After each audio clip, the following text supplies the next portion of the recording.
కపిలేశ్వరపురం మండలం వల్లూరులో సోమవారం రాత్రి పోలింగ్ అనంతరం జరిగిన ఘర్షణల నేపథ్యంలో జనసేన పార్టీ నియోజకవర్గ ఇన్ఛార్జ్ వేగుళ్ల లీలాకృష్ణను మంగళవారం పోలీసులు అరెస్ట్ చేసి పామరు పోలీస్ స్టేషన్కు తరలించారు. అనంతరం ఆయన్ను భారీ బందోబస్తు నడుమ ఆలమూరు ప్రభుత్వ ఆసుపత్రికి తరలించి అక్కడ వైద్య పరీక్షలు నిర్వహించి మండపేట రూరల్ సిఐ కార్యాలయానికి తరలించారు. సిఐ కార్యాలయానికి ఎమ్మెల్యే వేగుళ్ల జోగేశ్వరరావు, మాజీ మున్సిపల్ చైర్మన్ చుండ్రు శివర ప్రకాష్, జన సైనికులు, టీడీపీ నాయకులు, కార్యకర్తలు పెద్ద సంఖ్యలో సిఐ కార్యాలయానికి చేరుకున్నారు. ఈ నేపథ్యంలో రామచంద్రపురం కోర్టులో లీలాకృష్ణను హాజరుపరిచేందుకు భారీ బందోబస్తు మధ్య మంగళవారం సాయంత్రం తీసుకువెళ్లారు.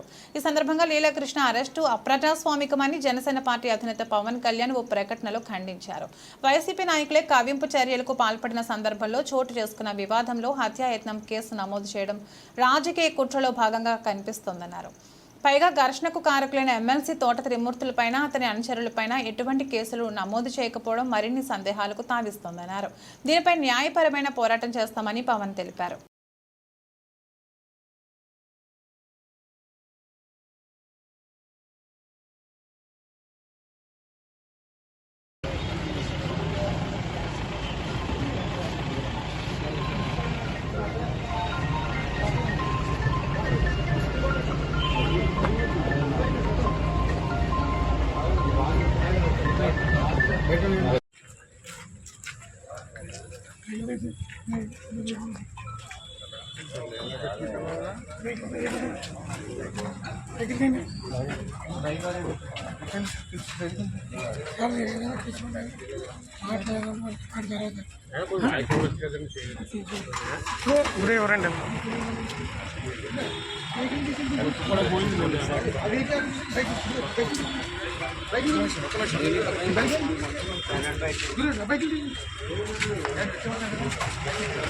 ఇదేమో కార్యకర్తలు అటాక్ చేశాడు.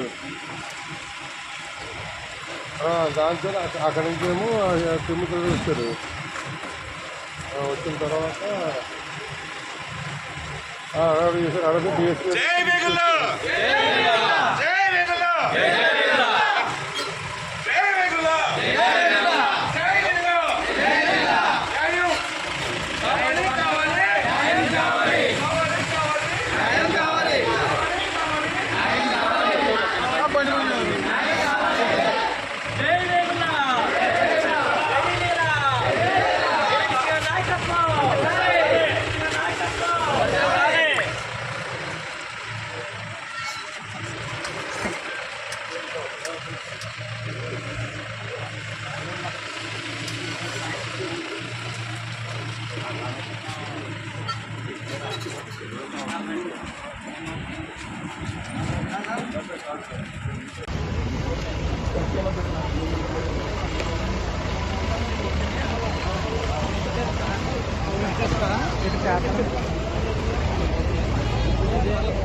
ఉంటాం